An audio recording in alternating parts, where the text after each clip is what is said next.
Bismillahirrahmanirrahim.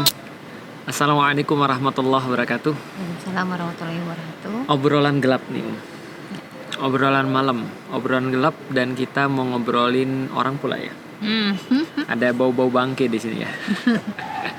Nggak, insya Allah ini bukan menggibah. Ini kita lagi mau obrolin tentang dakwah, tentang syiar.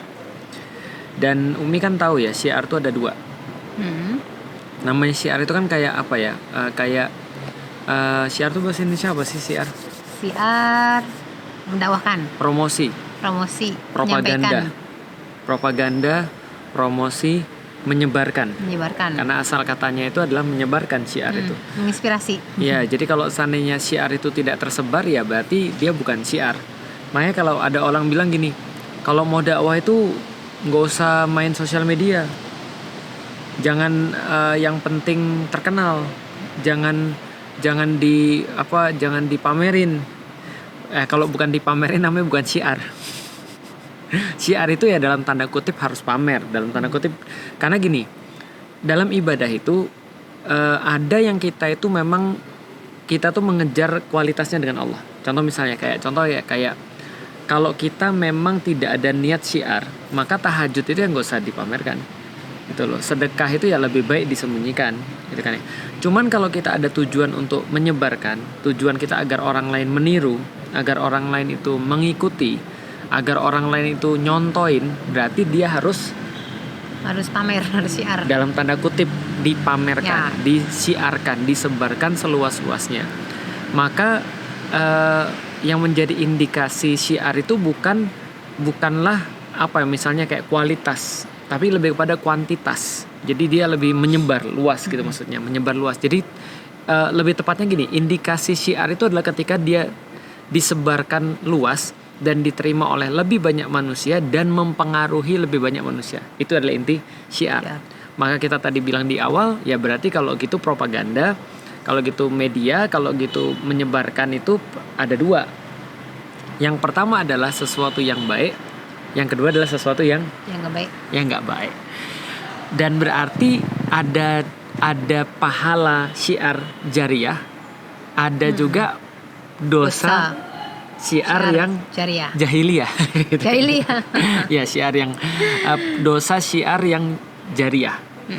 Ya, makanya kan Rasulullah kan menyampaikannya dia. Siapa yang mensunahkan dengan sunnah-sunnah yang baik, maka dia akan mendapatkan bagian daripada orang yang mengikuti tanpa mengurangi orang-orang yang mengikuti. Ya, benar. Contoh misalnya kalau Umi kerudungan, dan Umi tidak tabarruj misalnya, lalu orang-orang ngelihat dan orang-orang bilang, aku pengen jadi kayak Ummu Alila maka syiar Umi berhasil dan akhirnya orang mengikuti Umi dan akhirnya orang itu dapat pahala, tidak mengurangi pahala dia, Umi juga kebagian. Jadi kecipratan pahala lah. Benar. Jadi ini adalah semacam kayak multi level dakwah. MLM ya. MLD. Multi level dakwah. Jadi multi level yang syar'i ceritanya. Jadi dia dapat tanpa mengurangi yang pahala melakukan. Tapi juga Rasul juga bilang bahwasanya ada orang yang juga mensunnahkan perkara-perkara yang sayyi'ah, perkara-perkara yang jelek. Kalau tadi perkara hasanah, ini perkara yang jelek. Maka orang itu juga akan mendapatkan bagiannya. Ketika orang itu melakukan sesuatu yang jelek, dia dapat juga tanpa mengurangi dosa yang juga diperbuat itu. Banyak contohnya, misalnya ya kita tahulah bahwasanya ada orang-orang yang berbuat suatu keburukan, ditiru sama orang, itu menjadi dosanya bertambah-tambah dan siksanya menjadi bertambah-tambah. Contoh para orang jahat di zaman Rasul adalah kafir Quraisy, khususnya kayak Abu Jahal. Misalnya lagi kayak siapa bapaknya Khalid bin Walid bin Mughirah. Walid bin Mughirah itu mencontohkan sesuatu yang jahat, narasi-narasi yang buruk yang akhirnya diikuti oleh banyak orang. Nah, zaman sekarang juga sama Ada orang-orang yang mereka itu tanpa sadar atau dengan sadar. Tanpa sadar itu maksudnya gini, bisa jadi dia seorang influencer, dia tuh kayak melakukan sesuatu yang baik tanpa dia sadar. Tapi ternyata banyak orang yang mengikuti dan orang tuh jadi baik dan dia dapat pahala. Tapi ada juga influencer, ada juga orang-orang yang terkenal dan dia nggak sadar mencontohkan yang buruk. bahkan menyetujui yang buruk. Makanya kadang-kadang Abi sangat rewel ya pada anak-anak hijab alila ya. Kalau misalnya Abi pernah bilang sama tim hijab alila, jangan sembarangan nge-like, jangan sembarangan komen, atau bahkan jangan sembarangan buka postingan. Karena setiap kita buka postingan sesuatu yang salah, itu akan menjadi algoritmanya Instagram tuh akan menambahkan viewers buat dia. Dan akhirnya orang-orang akan lebih banyak lagi yang lihat dia. Pernah nggak Umi lihat, kamu lihat postingan ini karena Kayak ini gitu. kamu nge-like ini. Nah, jadi contoh karena Umi nge-like Abi, apapun yang Abi lihat Umi jadi tahu. Kan itu kan kita sudah tahu algoritmanya kayak gitu. Itu nama syiar. Karena media sosial juga pengennya juga syiar. Karena Instagram tuh pengennya dapat lebih banyak viewers supaya platformnya tuh lebih disukai orang. Intinya adalah bilang jangan sembarangan nge-like gitu kan ya, komen apalagi, buka pun harus hati-hati. Kenapa? Karena itu berkaitan dengan kita tuh mensunahkan sesuatu yang baik atau yang buruk sih. Itu kalau yang nggak sengaja. Apalagi kalau yang sengaja, yang benar-benar tahu bahwa dia itu adalah bagian daripada media, bahkan dialah medianya itu sendiri, bahkan dia create sesuatu untuk memang disebarluaskan, bahkan untuk meraih banyak viewers dan mendapatkan keuntungan dari sana, atau bukan mendapatkan keuntungan tapi memang dibayar untuk itu. Bisa jadi ada orang-orang kayak gitu, namanya adalah influencer. Jadi dia ada orang-orang yang kayak gini loh deh gampangnya. Umi punya produk, Umi bilang ke Abi, kamu saya bayar dong untuk nyebarin produk saya. Umi punya hijab alila, tapi kan Abi nggak mungkin kan. Tapi Umi bisa bilang, ini ada postingan hijab alila, mau nggak kamu bayar, aku bayar, endorse. Nah, jadi bisa jadi dia di endorse, dibayar untuk melakukan sesuatu, atau mensiarkan sesuatu, atau untuk ngomongin sesuatu, atau untuk ngundang orang sesuatu, atau dia kemudian dari tayangan yang heboh itu mendapatkan bagian daripada AdSense, keuntungan. Yang jelas kita tuh tidak akan terlepas daripada perbuatan hisab. Artinya ya apapun yang ada pada kita tuh cuma bisa berfungsi jadi dua, nggak ada yang tengah-tengah. Apakah jadi pahala, apakah jadi dosa. Kira-kira gitu. Nah, kalau menurut Umi sendiri nih, obrolan kita kan Abi selalu nanya Umi ya. Menurut Umi apa pentingnya dan seberapa mengkhawatirkannya kondisi-kondisi kayak gini? Iya, kalau dari Abi sempat nyinggung terkait dengan tim hijab alila, karena kan memang dunia Umi di situ ya. Dunia Umi ya berkisar dari tim kreatif dakwahnya hijab alila gitu. Jadi ketika ngelihat kondisi sosial media yang sekarang itu sungguh menyedihkan sih kalau menurut Umi. Karena antara lucu banget ya yang web seriesnya hijab alila yang di situ dibuatnya yang begitu serius, di-create dengan begitu mateng dan dengan konsep dakwah yang teman-teman nanti harapkan bisa bagus efeknya, tapi lihat view-nya tuh jauh banget ya dengan mungkin tayangan sampah negatif, yang mungkin di situ menurut Umi aduh merusak. Gitu loh maksudnya, yang mereka ayang-ayangan lah apa yang gitu-gitu yang bener-bener ngenes lah gitu kan ya. Terus dengar-dengar juga mereka ibaratnya juga orangnya paham agama Islam juga kayak gitu-gitu loh. Jadi agak sedikit miris gitu dengan keadaan generasi ke depan umat Islam mau dibawa kemana kayak gitu loh. Walaupun kita harus disclaimer sebelumnya, sorry Abi potong, walaupun kita harus disclaimer bahwasanya kita tidak menyalahkan ya, tapi lebih kepada kita sedih. Bener. Tapi kita juga mengintrospeksi kenapa kita belum bisa kita menarik gitu itu. Ya dakwahnya gitu ya. Oke, lanjutin.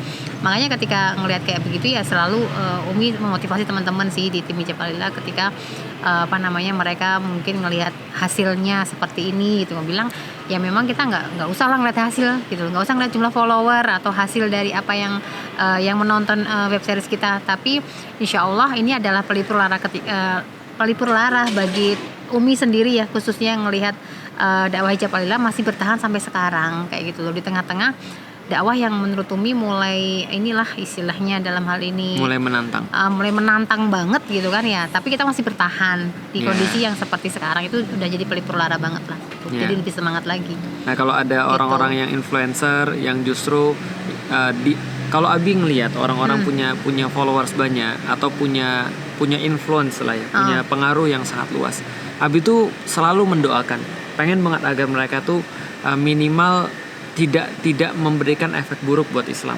Iya benar. Tidak memberikan efek buruk buat generasi muda, gitu kan ya. Pengen banget, makanya Abi kalau ada kesempatan selalu Abi ambil kesempatan itu.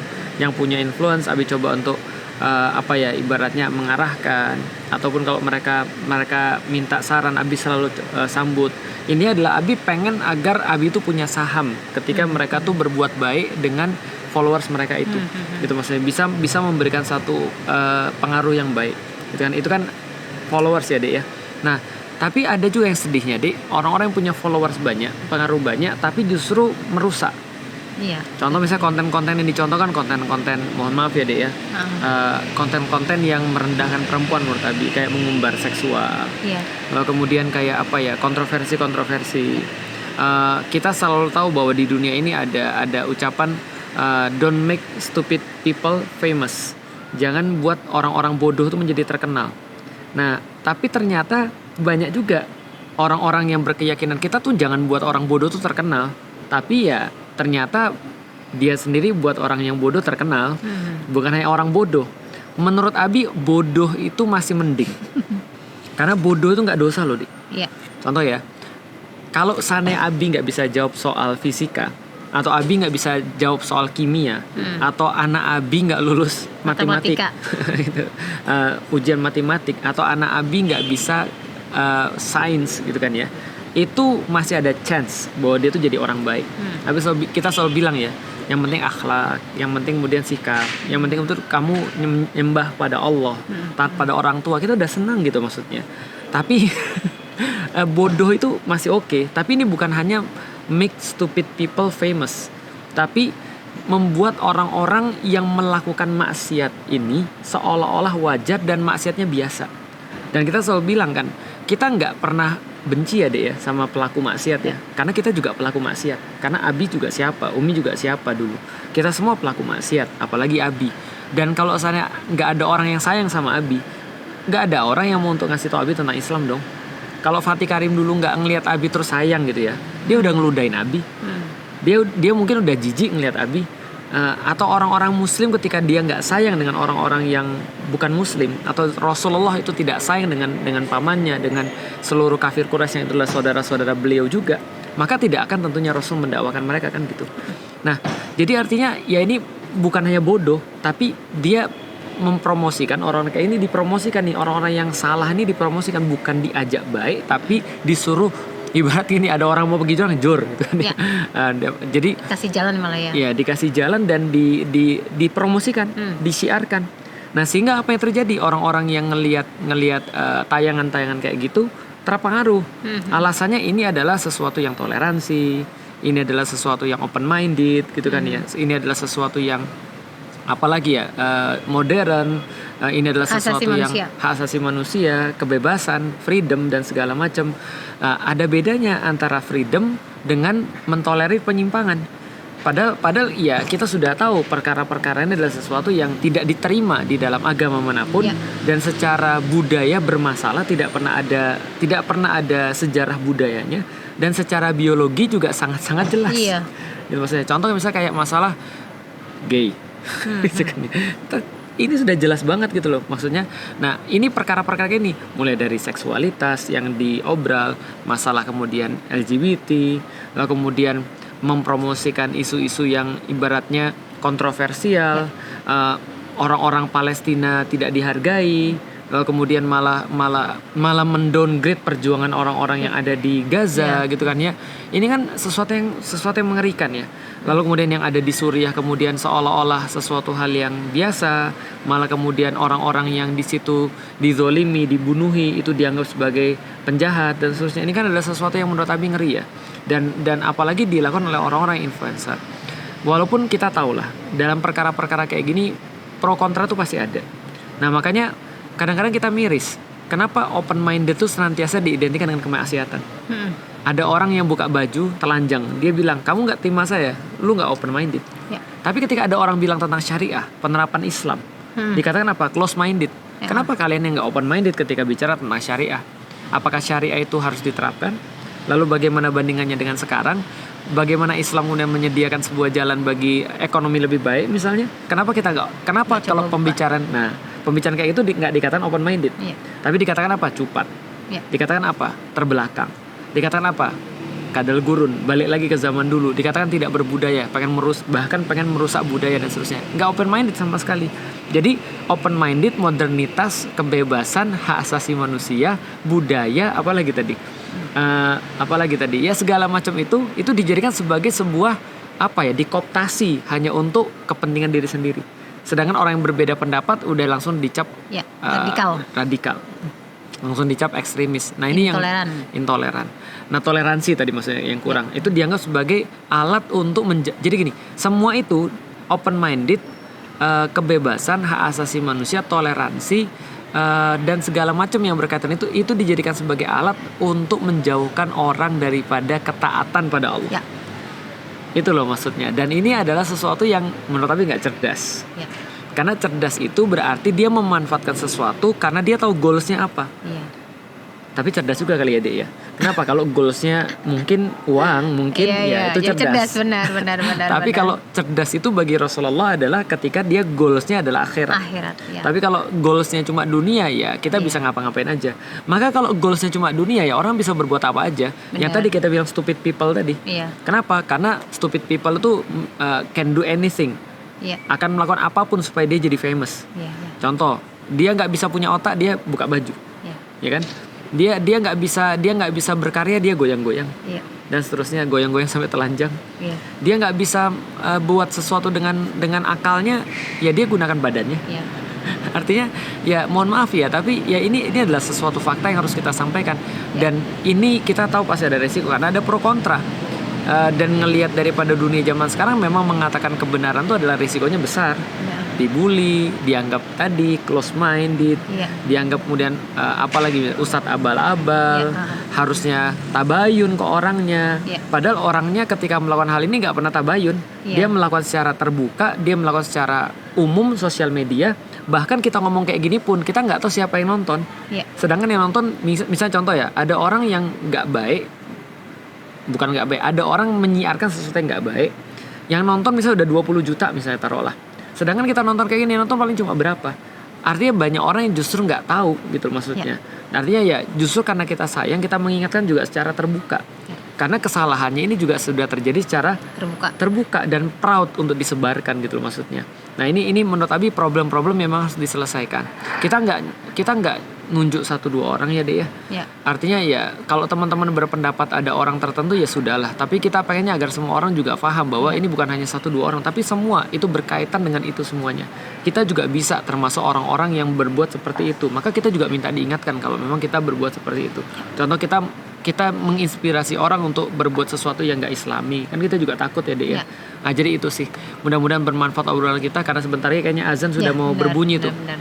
Dan mudah-mudahan teman-teman jadi kebaikan, dan mudah-mudahan teman-teman tetap support kebaikan walaupun sedikit orang. Minimal kita nggak memperpanjang dan nggak memperbanyak orang-orang nge-like ataupun nge-share ataupun nonton kayak gitu. Dan sebaliknya dukung konten-konten yang positif.